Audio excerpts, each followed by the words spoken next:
우리 삶이라고 하는 건 크고 작은 선택의 연속입니다.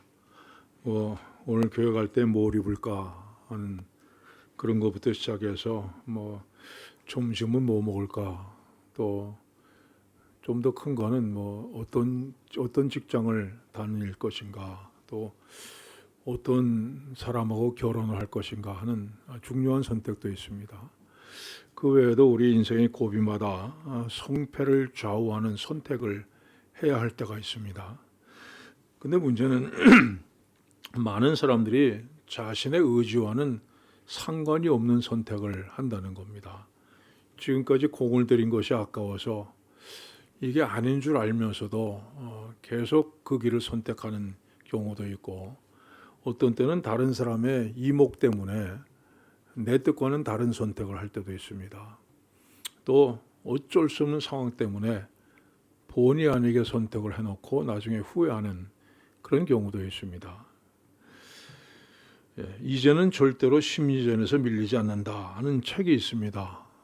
이또 야키라, 나이토 요시호토라는 두 일본 사람이 공동으로 지은 책인데, 이 책에서 우리가 본의 아닌 선택을 강요당하는 경우를 세 가지로 소개하고 있습니다.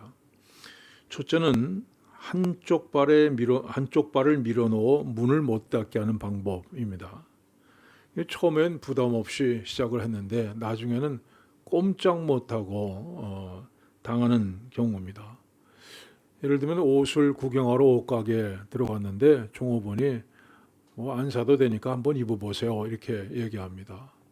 그래서 입어보는 거예요. 어때? 하면서 입어봤다가 결국에 신용카드 쓰게 되고 집에 가서 후회하는 그런 경우입니다. 여러분, 이게 한쪽 발을 밀어넣어서 문을 못 닫게 하는 방법에 걸린 겁니다. 이 방법도 잘 사용하면 좋습니다. 아이들에게 책상을 좀 정리하지 않을래? 해서 책상 정리가 끝나면 이왕이면 방도 좀 청소하는 게 좋겠다 하면 100% 성공합니다. 두 번째는 문이 열리자마자 갑자기 얼굴을 들이미는 방법입니다. 처음에는 부담스럽게 시작을 했다가 나중에는 쉬운 것을 부탁하는 방법이죠. 예를 들면 미안하지만 10,000불만 빌려줄래? 이렇게 얘기합니다.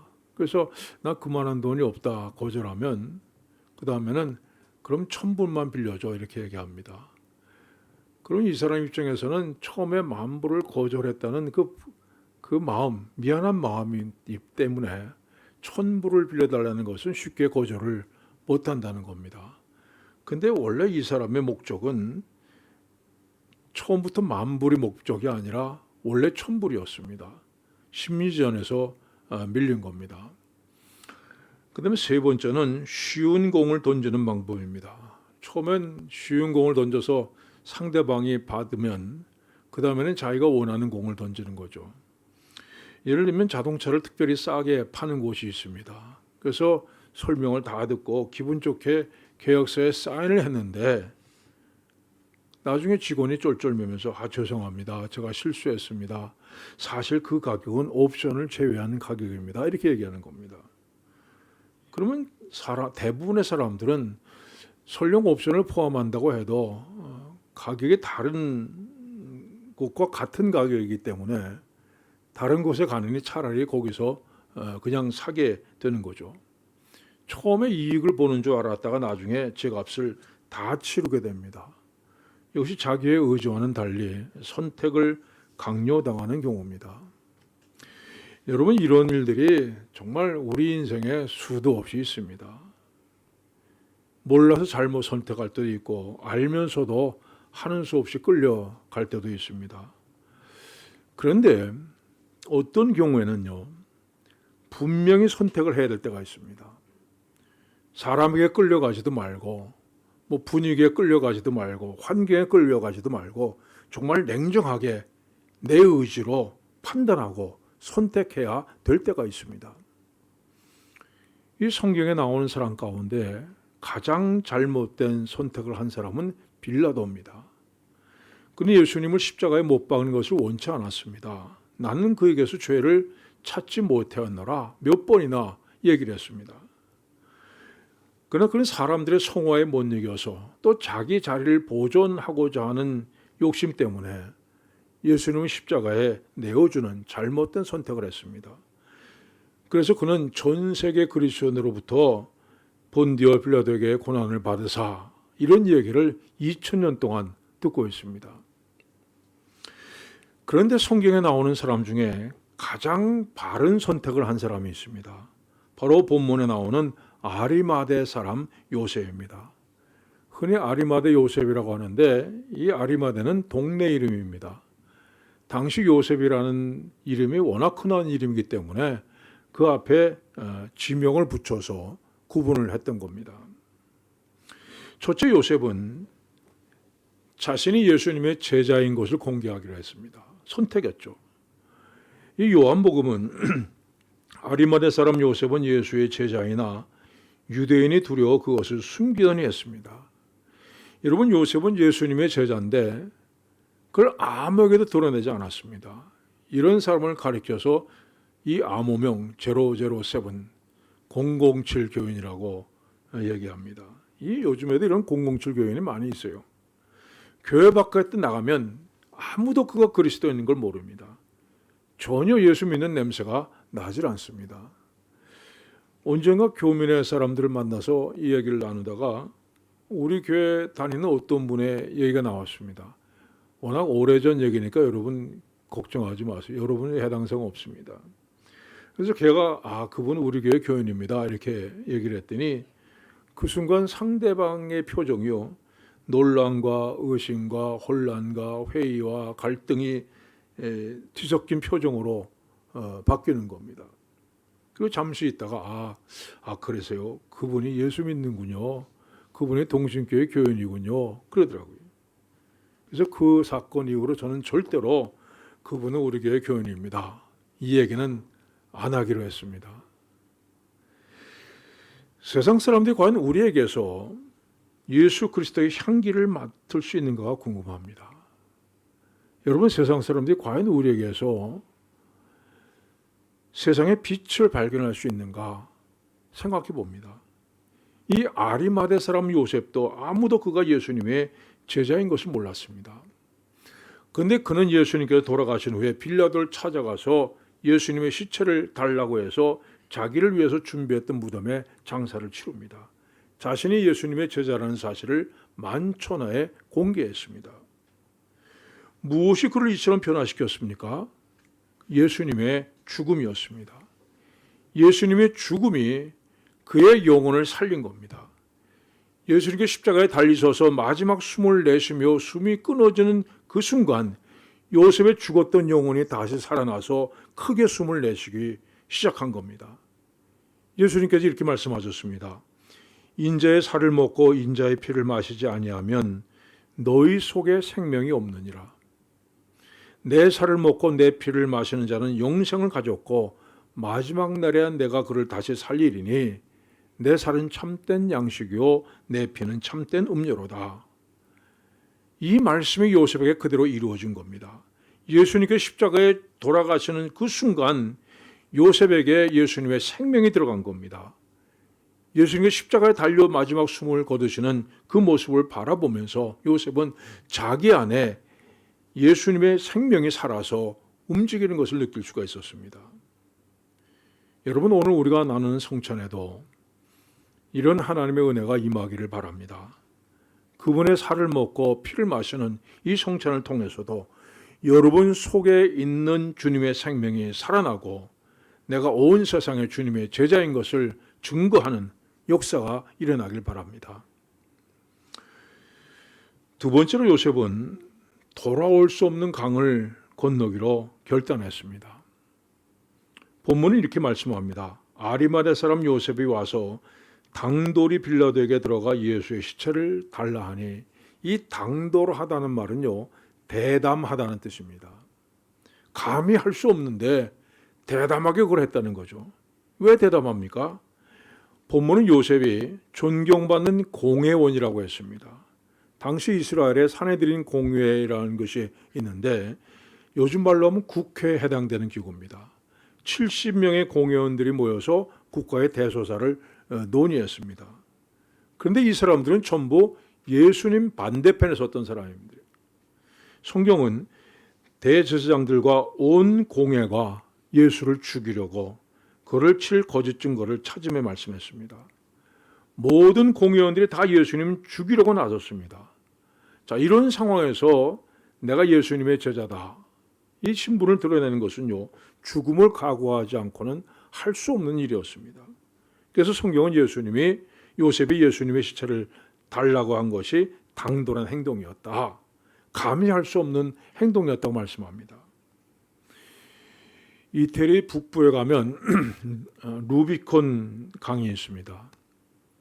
여러분 한 번쯤 들어보셨을 테지만 이 로마 시대 전쟁터에 나갔던 군인들이 이 루비콘 강 건너서 북쪽으로 전쟁을 하러 갑니다. 그리고 돌아올 때 다시 루비콘 강을 건너기 전에는 반드시 무장 해제를 하고 해야 했습니다. 만약 무장을 하고 루비콘 강을 건너면 로마에 대해서 반역한 것으로 간주해서 무조건 죽였습니다. 그래서 모든 군인들은 전쟁터에 갔다가 돌아올 때면 무장을 완전히 해제하고 루비콘 강을 건너서 로마에 대한 충성을 맹세해야 됐습니다. 근데 율리우스 카이사르가 이 갈리아로 원정을 갔다 오는 길에 그의 종족들이 자신을 반역자로 몰아서 죽이려고 하고 있다는 소식을 듣습니다. 그래서 그는 주사위는 던져졌다 말하면서 무장한 채로 루비콘 강을 건너서 로마로 진군에 들어갔습니다. 이렇게 되돌아갈 수 없고 그저 오직 앞으로만 갈 수밖에 없는 상황에 처했을 때 우리는 루비콘 강을 건넜다, 이렇게 얘기를 합니다. 요셉 역시 루비콘 강을 건넜습니다. 존경받는 공회원입니다. 또한 그는 엄청난 부자였습니다. 모든 사람이 부러워하는 부귀와 명예와 지위를 가진 사람입니다. 그런데 이 모든 것을 잃어버릴 각오를 하고 자신이 예수님의 제자인 것을 만천에 선포했습니다. 다시는 그 자리로 돌아갈 수 없는 강을 건너서 고난과 환난과 핍박이 기다리고 있는 제자의 길을 선택한 것입니다.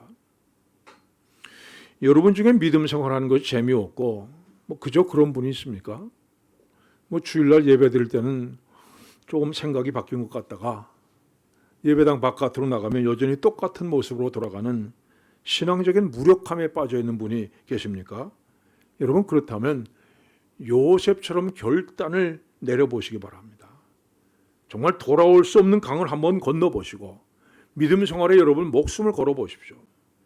내가 하고 싶은 일 다 하면서 주님 일을 할 수 없습니다. 내가 편한 대로 시간 다 쓰면서 주님을 위해서 시간을 드릴 수 없습니다. 내가 쓰고 싶은 거 다 쓰고 나면 주님께 드릴 것이 없습니다. 여러분, 하나님 앞에 가장 소중한 것을 한번 드려보십시오. 내 시간을 드리고 내 사랑을 드리고 수고를 드리고 내 물질을 드리고 그러면서 하나님을 사랑하고 교회를 사랑하고 정말 이웃을 사랑하는 일을 한번 해보십시오. 루비콘 강을 건너서 필사의 각오로 앞으로 전진해 보십시오. 믿음 생활에 큰 기쁨이 있을 겁니다. 감사가 넘치게 될 것입니다. 하나님의 놀라운 은혜를 맛보게 될 줄로 분명히 믿습니다. 세 번째로 요셉은 하나님께 쓰임받는 길을 선택했습니다. 이 본문 보면 요셉이 하나님의 나라를 기다리는 자라 했습니다. 하나님의 나라를 기다렸었다가 아닙니다. 기다리는 자라, 지금도 기다리고 있다는 겁니다. 자, 그런데 예수님께서 십자가에 이미 못 박히셨습니다. 돌아가셨어요. 모든 희망이 다 사라져 버렸습니다. 근데 그는 여전히 하나님의 나라를 기다리고 있었습니다. 자, 우리는 여기서 그가 부활신앙을 가지고 있었음을 알 수 있습니다. 그는 자기 눈으로 예수님께서 십자가에서 돌아가시는 것을 분명히 보았습니다. 그러나 그는 예수님께서 말씀하신 대로 사망 권세 이기시고 부활하실 것을 분명히 믿고 있었습니다. 자, 요셉은 공회원입니다. 누구보다도 성경을 잘 알고 있는 그런 사람입니다.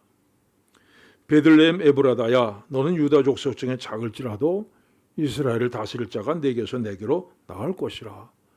자, 이 말씀대로 예수님은 베들레헴에서 탄생하신 것을 그는 알고 있었습니다. 보라, 내 왕이 내게 임하시나니 그는 공의로우시며 구원을 베푸시며 겸손하여서 나귀를 타시나니 나귀의 작은 것 곧 나귀 새끼니라.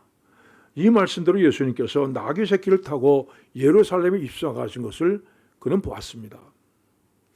나를 때리는 자들에게 내 등을 맡기며 나의 수염을 뽑는 자들에게 나의 뺨을 맡기며 모욕과 침뱉음을 당하여도 내 얼굴을 가리지 아니하였느니라.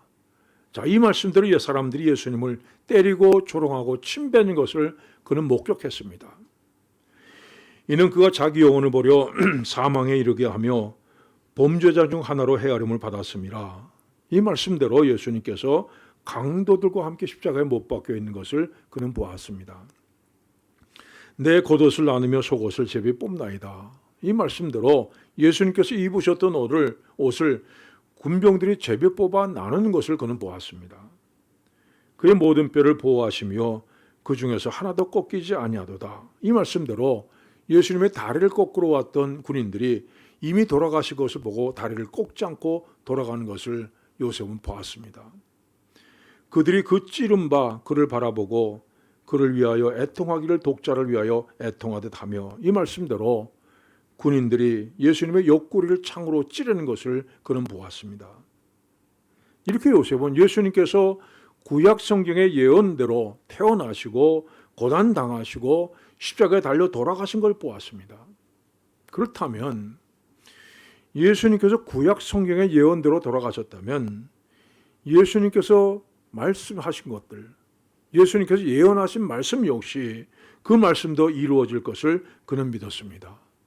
인자가 많은 고난을 받고 장로들과 대제사장들과 서기관들의 버림받아 죽임을 당하고 사흘 만에 살아나야 할 것을 비로소 그들에게 가르치시되 요셉은 이 말씀대로 예수님께서 사흘 만에 다시 살아나실 것을 분명히 믿었습니다. 그러면서 요셉은 이런 의문이 들었을 겁니다. 그가 죽은 후에 부자와 함께 있었도다. 예수님께서 죽은 후에 부자와 함께 있었다. 즉 부자의 묘실에 묻혔다는 것은 무슨 뜻인가? 그 다음 순간 그는 온몸이 떨려오는 것을 느꼈습니다. 부자의 묘실이라니 그것은 혹시 내가 준비해 놓은 바로 그 무덤을 말하는 것이 아닌가? 그렇다면 혹시 성경에 기록된 부자가 바로 나를 가리키는 말인가? 혹시 내가 하나님께서 예비하신 바로 그 사람이란 말인가? 그의 가슴은 말할 수 없는 감격으로 가득 차올랐습니다. 그 다음 순간 그는 자리를 박차고 일어나 빌라도를 찾아가서 담대하게 예수의 시체를 달라. 그리고 자기를 위해서 준비한 새 무덤에 장사했습니다. 그리고 예수님께서 부활하실 그날을 기다리고 있었습니다. 이제 그에게는 공회원 자격을 박탈당하거나 사람들에게 변절자라고 손가락질 받거나 그가 가진 모든 것을 잃어버리는 것이 문제가 아니었습니다. 그는 하나님께 쓰임받았습니다. 이것이 그가 선택한 길이었습니다. 사랑하는 여러분, 오늘 이 성찬을 나누면서 여러분에게도 이런 선택이, 이런 결단이, 이런 찬송과 감격이 넘치기를 간절히 축원합니다. 기도하겠습니다. 하나님 아버지, 우리가 인생을 살면서 정말 많은 선택을 해야 될 때가 있습니다. 그러나 우리는 언제나 내 욕심이 가르치는 방향대로 선택을 하며 살아왔음을 주 앞에 고백합니다. 이제 주님, 이제는 주님께서 원하시는 선택을 할 수 있도록 성령께서 도와주시옵소서. 무슨 일을 선택할 때 과연 하나님께서 기뻐하실까? 이 길이 과연 주님의 뜻대로 가는 길인가? 기도하면서 선택을 하게 하여 주소서. 그저 우리 삶의 조각조각들이 하나님의 뜻대로 이어지는 그런 삶을 살게 하여 주시옵소서. 예수님의 이름으로 기도하옵나이다. 아멘.